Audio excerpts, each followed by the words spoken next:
Scott Pendlebury from the Collingwood Football Club. You're listening to the Coaches Panel. This is Patrick Crouch from the Carlton Footy Club. You're listening to the Coaches Panel. Max Gorn, Melbourne Football Club. You're listening to the Coaches Panel.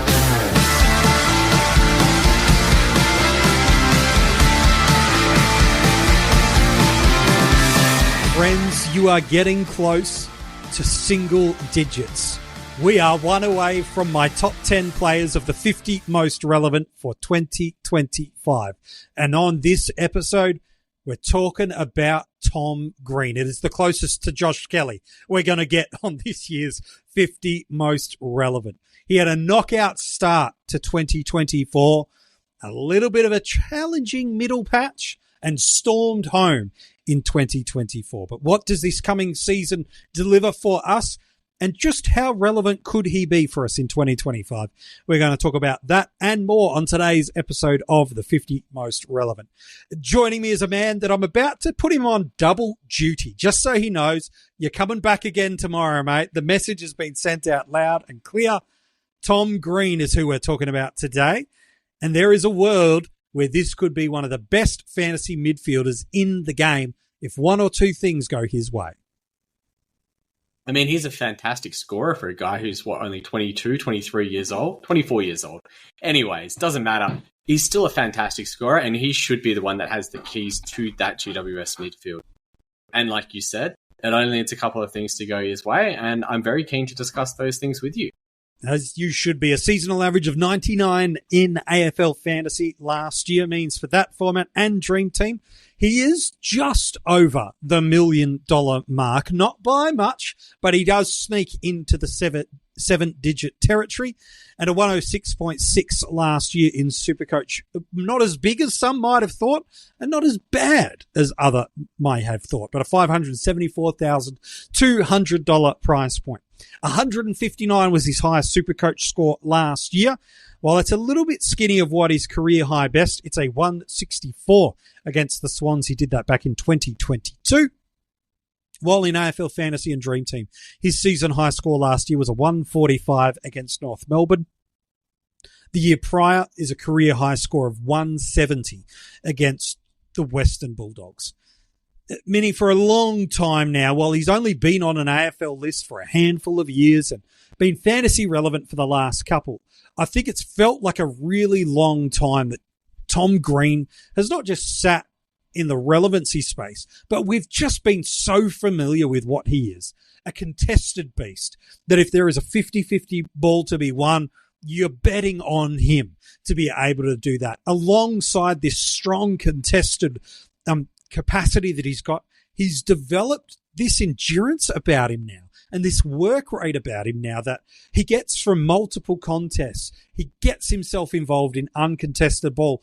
And while they're not pretty, he does find a way to kick goals. They are not generally just floating through from a snap in a stoppage inside forward 50, but who cares? They're bonus points for us from a fantasy perspective. For a guy that's got no question marks about his role, he does a lot right that fantasy footy coaches love. Absolutely, he does. You know, we talk about a player being able to find the ball a lot, being able to kick, being able to mark, being able to tackle, being able to kick goals. He does the whole lot. You look at his stat sheets after a game and you say, got 10 to 15 handballs, got 10 to 15 kicks, he got 3 or 4 marks, he got 4 or 5 tackles, he maybe kicked a goal. It's a nice even spread, builds a good base, allows him to have those pop scores that you talked about, you know. Talking about a guy that has hit a 170 AFL fantasy in his career. That's nothing to slouch at. He still managed to hit a 145 in 2024 as well. These are pretty good scores for a player that's coming in priced under 100 in AFL Fantasy and just a touch over 100 in SuperCoach as well. And it's starting to reflect in his ownership as well. In AFL Fantasy, 5th most selected mid, 14th premium mid, I should say, at about 14%. In SuperCoach, he's about the 6th most selected, depending on where you draw that barrier. He's at about 11% as well. So people are definitely queuing in. I think there's a couple of things that we can talk about with him as to why he's coming in that cheaply. and why that ownership isn't closer to 20 to 25%.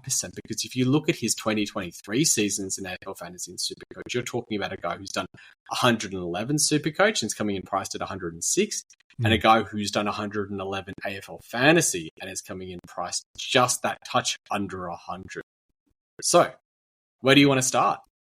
I think it's just a reminder of his ability to score in all the columns, which is not normative for a footballer. We've got players that we've handled through this 50 most relevant that it's a heavy stoppage is where they're scoring, and that is it. It's a heavy transition scorer or a heavy disposal scorer, and that's kind of it. Green is almost the perfect midfielder for us in the sense he's top 5 in the league for contested possessions, handballs, and total disposals. Top 20 in the league for clearances, stoppage clearances, effective disposals, centre clearances, and uncontested possessions. So a commonality of scoring columns that don't normally sit together, but with Tom, they do. 12 tons in fantasy last year, still 7 over 120. Despite not hitting that 100 average, and there is a key reason for it. While the 13 tons last year in SuperCoach and 6 over 120. The core reason was he hurts his ankle in round 8. Single-digit score across the formats. That really hamstrings your average over the year, but it wasn't just a one-game isolation, takes a little bit of a break, comes back, and is cherry ripe. He comes back and plays through despite getting subbed out in the first few minutes of round 8. Comes back and plays round 9. Doesn't miss any game of football, but clearly doesn't seem to be anywhere near his peak best. Not just from a fantasy perspective where there's no tons, or a SuperCoach perspective where there's just the 1 ton between then and his eventual rest at the bye. Just go back and watch some of that footage. He's not quite spreading from contest to contest the way that we had seen previously. And then you get some more challenging matchups in there too. It starts to stack up for a challenging reason. But then the final 10 games of the year, Mini, he starts to reflect back to that 2023 seasons that you reflected. The final 10 games of the year. He goes on a 108.6 in AFL Fantasy and Dream Team and a 109.5 in SuperCoach. This is showing he is a 110 mid across the formats when there is no obstacles in his way. This is one of the best midfielders we could get our hands on. You talk about that 10-week run to end the season as well. It's also in that 10-week run, he doesn't drop below 80 in AFL Fantasy, and he doesn't drop below 90 in SuperCoach. This is the type of thing that we're talking about with someone like Tom Green. Is, we talk about with our starting premiums, you want players that have got high ceiling and a high floor. And he clearly has that. Most of his low scores, both in SuperCoach and in Fantasy, came either in that injured game, single digits, or in the 5 games following on from that. The only exception to that was a round 5 game against the Saints. And what do you know? He goes 72 AF, 72 SuperCoach. It's not the end of the world. It's not fantastic. But if you look back at his 2023 season as well, he has 1 game below 80 in AFL Fantasy and 1 game below 80 in SuperCoach. It's against the Hawks. He got a lot of attention. Connor Nash is the player that's just going to stand next to him, just to say, hi, I'm here. I might give you a tackle every now and then, but my job is going to be to try and limit the amount of damage you can do with the ball. But there's other players on that GWS team that will cop a harder tag if they need to. And, the likes of Whitfield when he cops a tag from someone like Finn McGuinness, or when he cops a tag from someone like James Jordan. So the tag isn't the big concern. We now know, yes, he's got a high floor. Yes, he's got a high ceiling. Yes, his scoring trends throughout the 2024 season are very explainable in terms of why he's coming in underpriced. It's primarily due to that injury game. You say that to someone, you go, right, fantastic. Why is no one else picking him? All aboard, yeah. And then the AFL comes out and says, oh, we're going to use this thing called opening round again. Oh my gosh. Oh, we're going to do it again. And he cops the worst buy to be able to have. Probably not the worst buy, but you get to see him for essentially 1 game of him before he plays. You get 1 game of him during the regular season, and then he's got a buy. And so I think that's where we need to frame the conversation around Tom Green is. Even with that early buy, is he worth picking, or are you just going to be considering him after the buy? I want to hear your thoughts on this, MJ. Yeah, it's a really good question, and I think part of it is how do you go about building your starting squad? Because Tom Green's the kind of guy to me that the early bye will turn some people away from him. They go, I get the look in the Magpies game. I actually get the Demons score, and then I'm in a week where everybody else has a potential most available premiums or what I'm paying for in premium. I'm choosing to opt out of that. Because the difference between this year and last year, outside of a couple of variables, was you got 2 bites of the cherry before he goes out. This year, it's just you get the one hit and then you're back of the pack with everybody else. To me, I don't think his round 2 bye is enough of a reason to be the reason I don't start him. Now, it can be a final informational factual piece where you're like, it's this, and the bye. I put them together and I don't select him. Fine, different story. But to me, if you go, I don't want to start him because he's a premium and he's got one of those, well, he has the first buy. To me, I just go, it might almost be the best buy because of which premium midfielders in our buy structures, looking through those first 3 weeks, this should be the easiest to navigate. This should be the one that if you're going to load up on a top end mid, and I don't think he's top end in price, but top end in his output, this is the week to be able to do it. There are some really nice matchups for mid prices in the second week that can really be strongly looped if you wanted to do that as well. So to me, the early season buy is not a deterrent anymore. It can be a factor, but it shouldn't be the factor when it comes to considering Tom Green, in my opinion. And the other thing is the mid prices and the rookies that you got to look at. Let's say you only have 2 or 3 mid rookies on field, and after round 1, we say, oh my gosh, these guys can all score 70s. Well, great. You can have a loop at that in your midfield when no one else has that opportunity because as it stands right now, the rookies that we're likely to get from Gold Coast and GWS that are on that round are either going to be in our forward line or in our defensive line. And Tom Green would basically be the only midfielder from either of those teams that people are considering strongly. Some people might be looking at a Noah Anderson and saying, I think I can go for him. But I think if you're looking at a Noah Anderson, I think Tom Green is as viable an option. But then the other thing is, yes, he has that round 2 bye, but then he doesn't have another bye all the way until round 16. Correct. I think the last bye round that you have to be able to have a player play. And you look at who else is on that bye round in terms of teams. You got a Brisbane Lions, so maybe you're looking at a Neil, maybe you're looking at a Dunkley. You got a Geelong, it's probably not a midfield that you're looking at. There's an Essendon where you may be considering a Merritt as being a top 8, and you've got GWS where you've got a Tom Green. I don't see people starting either of the Lions boys. I see some people starting a Merritt, but I think a lot of people are considering trading into him rather than starting him. So locking away and squaring away a midfielder on that round 16 bye that also has the round 2 bye, but might be one of your only players on that bye, it's not exactly that much of a deterrent. Now, we also want to have a look at the fixture around that particular bye as well. And yes, you've already alluded to it. They do start off with Collingwood in opening round, which is a relatively friendly matchup. It's something that we can use to look at the role of Tom Green, but the thing is, I don't think anyone's particularly concerned about the role. I think we know that he's going to be an 80% CBA midfielder. He might rotate forward every now and then, but the role isn't the concern. We just want to see a score. Round 1 against Melbourne, it's a pretty nice fixture. He should do reasonably well. There's the bye.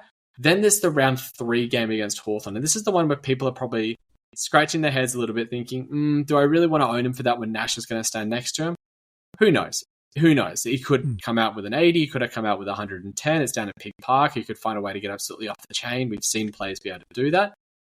But the juicy fixture is the week straight after that, whereas against West Coast. And if you really like Tom Green as an option and you think he's a player that can go 110, that is the week you probably want to get on because that's the week where you expect the highest score and not just the highest score, also a captainable score from him. So there's a lot of things to unpack with regards to his fixture outside of just the bye for him. But there's enough there where you have to be starting to think, is the only reason I'm discounting him because of that early bye? And if that is the only reason you're discounting him, I think you should really have another look at him because he's a perfectly viable player to have at that M2, M3, M4 spot, depending on how deep your team is running, alongside a lot of these other value options that people are considering, like a Connor Rosie, like a Tim Taranto, like a Jordan Dawson. he's got the ability to be able to match any of them over the length of the season. Super coaches and dream teamers, the advantage you might be feeling of, I'm down an option. Well, with the flex available to you, you're not just trying to pick 18 from 22 viable spots.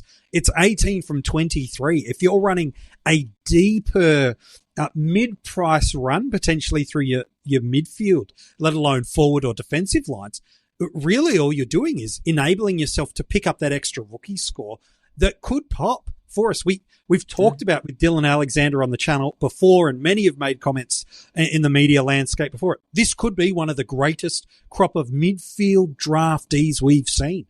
So getting that opportunity to get another option in there is perfectly fine for you in Supercoach Dream Team. While in AFL Fantasy, he's not priced at a spot for you, depending on what your risk profile looks like, where if he does okay in opening round, and I don't think his score is what I'm worried about, it's what's happening around him, which I want to get your thoughts on in a sec. If he drops a 90, right, in against Melbourne, who's to say he's not the pathway? If Will Day goes off his chain, I've got to go get Will Day. Sam Doherty goes off his chain. He's not the guy. Like, he's not priced at the spot where you're getting into the Dawsons and the Merits where it's like, I'm spending a 105 capital. I've got to give it more than a week here. There's no reason why you couldn't just go, he only got a 90. I've missed Peatling. I've missed Doherty. I've missed whoever. I'm parachuting out of Tom Green. And so even in an AFL fantasy sense, he can become a pivot point for you should you need it. I just don't think the buy, I know it's not ideal, but I think it just creates an option for us to look. And with the value that is there, because I think he's a 110 guy in fantasy. I think he's a 110 guy minimum in Supercoach, because I've seen an unhindered Tom Green over a 2-year window. The unhindered games, that is what he is.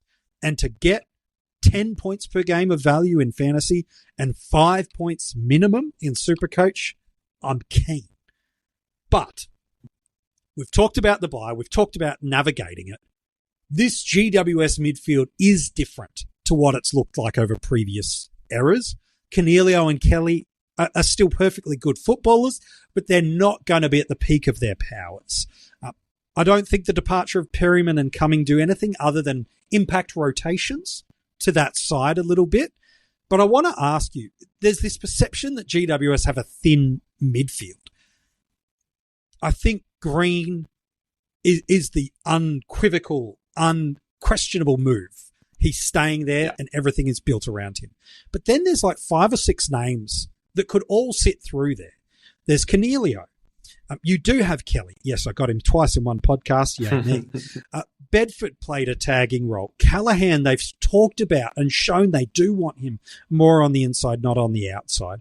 At times, Toby Green has floated in there and does the arrival of the package stringer free that movement up a little bit. And then Brent Daniels last year added some spark in this midfield, much like we'd seen players like Bolton and Rankin previously be the creative forward small, go into the mid and then push forward. Does this unknown kind of 2nd to 6th midfield option help or hinder Green's fantasy output this year? Love, exciting and new. Hello, Hannah Waddingham here. Have you seen the fabulous new Sun Princess? World-class entertainment, exceptional dining, and the greatest pizza ever. It's alive. Don't miss our Come Aboard sale with up to 40% off and free room upgrades. Visit princess.com or call your travel advisor to book. Princess Cruises. Terms and restrictions apply. Offer ends 2/28/25. Ships of Bermudan and British Registry. Sergeant and Mr. Smith, you're gonna love this house. Bunk beds in a closet? There's no field manual for finding the right home. But when you do, USAA Homeowners Insurance can help protect it the right way. Restrictions apply. When you look at CBA compositions for teams, what you're really looking for is who's going to be playing as the more bulky, in and under, tackling type player, and who have you got as your quick, lightning, speed, get it out in the front of the contest as fast as you can, and you want to get the ball into their hands. And you look at that GWS midfield and you say, right, let's say their first CBA, which is probably quite likely, is Tom Green, Cornelio, and Callahan. realistically, it's Callahan and Cornelio that you want to be breaking away from the pack and moving fast, and it's Green that you want to be doing the in and under, hard work, grunt work. I don't see any of these other chop-out options really being able to do that. You don't see it. Like, they've lost James Peatling to the Crows. Josh Kelly isn't quite that silky smooth user that he used to be 5 years ago. Callan Ward isn't that player that can just plug and play for 50% CBAs anymore either. When you have a player that does that in and under grunt work and can do it so effectively, you would expect him to be broaching that 85 to 90% CBA marker. And with the way that GWS team is laid out, that's what I expect to see. And I expect to see him probably doing a lot of shoveling the ball inside and outside. What we really want to see from Green to take it from being, say, a safe 110, 115 guy in AFL Fantasy and SuperCoach respectively, to being the pure, dominant, piggish-like tendencies to being able to go 120, is to lead up, get those plus sixes, be the one who's saying, this is my ball to have. And if he is the core player inside of that midfield and everything else is being built around him, that's what I expect him to be able to do. That is the evolution to his game that can take it to the next level. If we see him getting the ability to get 5 or 6 tackles, which he innately can do with that 85 to 90% CBA role, and he strings on 3 or 4 kick mark chains, bumps his kick to handball ratio from being about a 0.7 towards a 0.8, 0.85, that's the pathway to upside. And I think that the way that GWS midfield is structured does allow for that to occur. I do think a healthy Stephen Cornelio helps him significantly too. Yeah. We've long loved Cogs in the fantasy community, mostly when he's been forward eligible for us. It's probably been the time we've admired and loved him the most. But I think he helps not only protect Green from being the one-man band, but also gives him that opportunity to get that kick-to-handball ratio at a pretty heavy, much more balanced perspective. So he's not only the extractor. He's not only the first touch at the contest, but he can be using that power in his body to just bulldoze out of any kind of opposition pressure and then kick the ball inside forward 50, which has only got more potent in my eyes with the arrival of a Jake Stringer. You think about the Coleman medalist in Hogan, the opportunist in Toby Green, the absolute greatest definition of roller coaster forward in Jake Stringer, let alone that whizzing whippet group that they've got of Daniels and Jones. This forward line gets really scary. So if he's not only ever having to be first touch football finder, but can be that and be a connector, my goodness me, I think you're right. There's a world where this could get big. I think the only thing to flag is, and I'm curious, maybe more from a SuperCoach perspective here, is last year, top 3 in the league for clangers per game and 10th for turnovers. These are not the stat lines we want to see. I know you watched and have watched him quite closely in person at a lot of games too.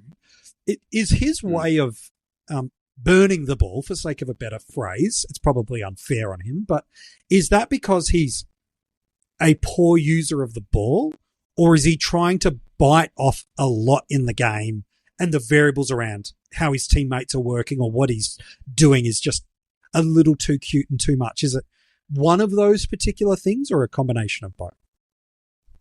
It's probably a combination of both. I mean, you do expect these sorts of really contested in and under guys to have a few more clangers in a game, just by the nature of every single possession that they have is going to be under a lot of pressure.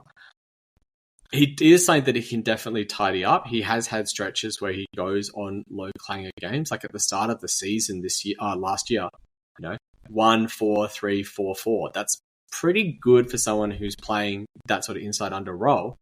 But then you've got stretches where he goes like 5-3-10-6-7.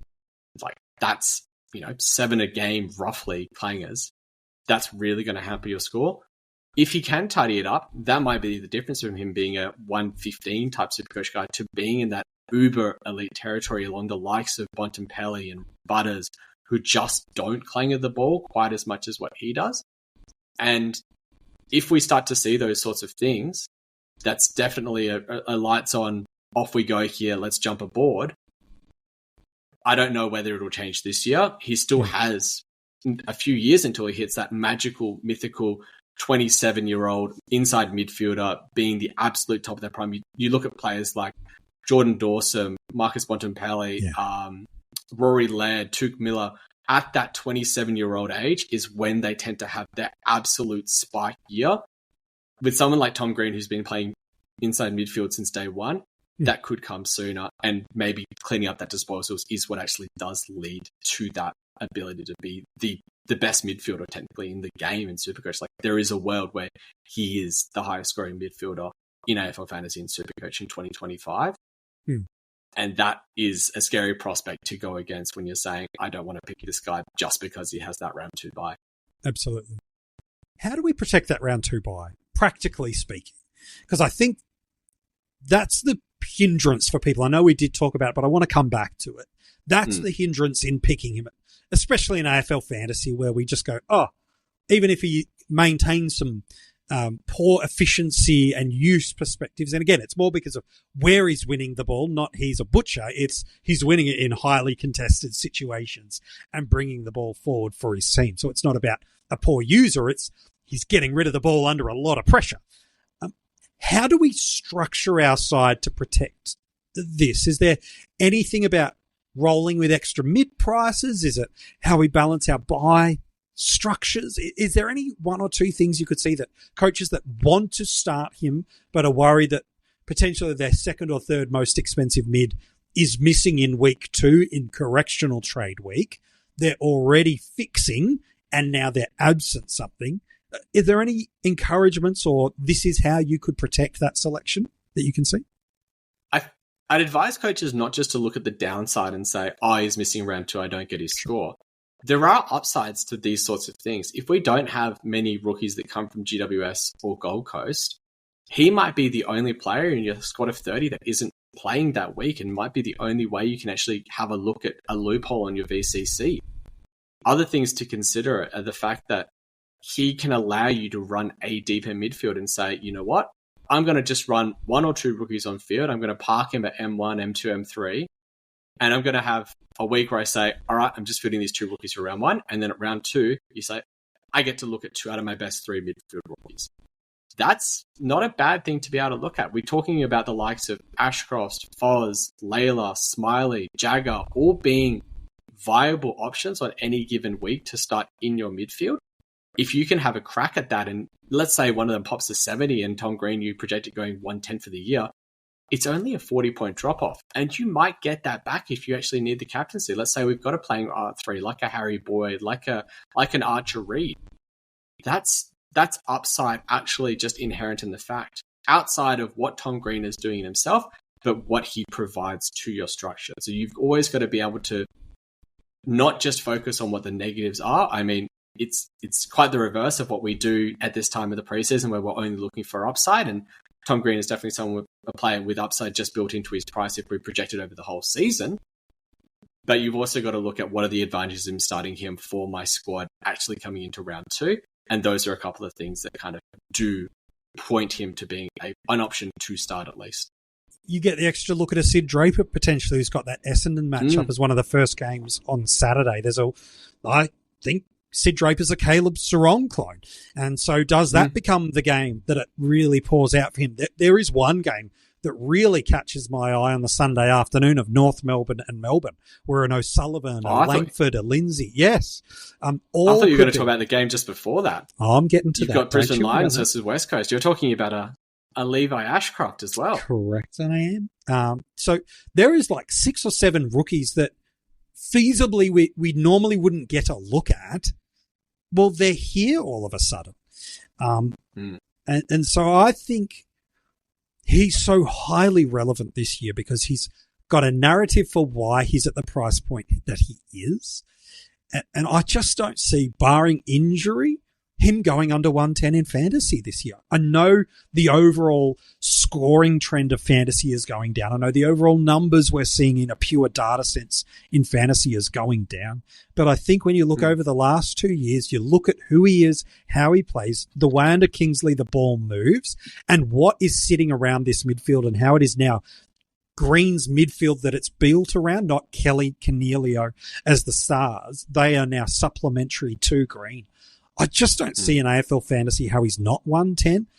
And he's an injury-impacted game away from being there already in SuperCoach with 120 potentials if one or two little understandable things happen in his career, which I think is more closely driven to natural development and a little bit of extra support through that forward line more so than anything else. So to me, the buy should not deter. And I think if that's the only reason you've scrubbed him off your starting squad consideration, I'd actually maybe come back to the marker and have a look at it again. I think that's about as succinct as we can be on it without rambling on for another 30 minutes about how we don't you that's what we're fans put on are doing. Too much overemphasis on the buys. We talk about it, we consider it, and by the time round 0 happens, and if he goes 140, everyone will be like, oh, Tom Green, I wonder if he can slot him into my team. And if he goes 80, it's like, I'll pass him. I was already considering that, but I'll do it for sure now. So yeah, I think it's just up to what we see with opening round now, and I think that, and what we'll get. Yep, I agree. On draft day on the Keeper platform, where he goes, well, I think we've got a couple of clues about it. At the Coaches Panel, we choose to draft on the Keeper platform for single season Keeper and Dynasty leagues. Unrivaled customizations for Dynasty and Keeper league coaches. One of the most easy things, too easy. In the Keeper league that I'm in several, I have made way too many trades over the last 3 days. They may not be improving my team, but it's just so easy to trade players and picks, and it's just... they're gone. It's unbelievable what Ryan and the team have done there. Make sure you check it out. We draft there. But where do you see him going on draft day on an AFL fantasy scoring platform, whether it be Keeper or another, or in the SuperCoach platform? It's probably a little bit later, but not by much. Where are you taking him on draft day, Mini? I don't actually think it's that much later in SuperCoach compared to AFL Fantasy, but I think it's pretty clear that he's an M1 candidate across the board. I think that aside from that injury that he had with his ankle, and he still played the rest of the season, he's really not been that type of injury-prone player, and he is a player that can push 110 AFL Fantasy and 115 to 120 SuperCoach. I don't think I'd take him in the first 5 picks of the draft, but I think if I was a late picker in the first round of a, say, 10-team draft, he would be one that is very much on my radar to be picking towards the end of the first round. Yeah, mid to late in the first round in AFL Fantasy is the sweet spot for him, and late first, early second in a SuperCoach platform, of course, pending on league sizes, positional scarcity, all those variables. That definitely impacts it in. Hey, mate, always a pleasure talking with you about players. Let's bring you back tomorrow. Double duty for me, please. I think you're going to enjoy this one tomorrow, though. I think I will. I wonder why, though. Ooh. Good to see you. Oh, he's getting good at the clues. Jordox has taken hosting job on Finders Keepers soon. MiniMonk's going to take care of this. And I will just drift off willingly into the retirement abyss as the old man of fantasy football. If you want to go and check out any of the other players, 40 of them now that we have looked at in the 50 most relevant, make sure you go and check it out. It is sitting on wherever you're checking it out on this platform. The others are there. Go and check them out. If it's an audio podcast platform you're listening on, give us a 5-star rating. Leave a review if you can. We'll read it out in an upcoming podcast, especially if it's a positive one. And if you're watching on YouTube and you haven't subscribed, come on, friend. Help a brother out. Subscribe, get the notifications on, and comment below. What are you doing with Tom Green in 2025? Inside the description of this episode are all the details of where you can get in touch with us on social media, get your hands on some Coaches Panel merch, or become a Patreon. It is a good time to be a Patreon. There is some exclusive, fun, amazing things that they are getting access to. Regardless of the tier level of support, there's a tier that is right for you and a bunch of exclusive content that can and will be available for you. All right, let's hit the number 10 spot tomorrow in my 50 most relevant. You should not be surprised by the names that are left. You should be able to go, right, who haven't we looked at? You should be able to go 10 to 1 and at least write the names. You might not have them in the order I do, but the names shouldn't be familiar. So let's knock out a bunch of those names by saying this. midfield. He is my predicted M1 in AFL Fantasy. I think he'll be the best AFL Fantasy mid of 2025, and I think there's a pathway where he can join the likes of Bontempelli, Butters, and go 120. But can he join the likes of a Bontempelli and Butters? Because he already is Bontempelli or Butters. Or is this a new name that could join those two? You'll find out tomorrow in the 50 Most Relevant.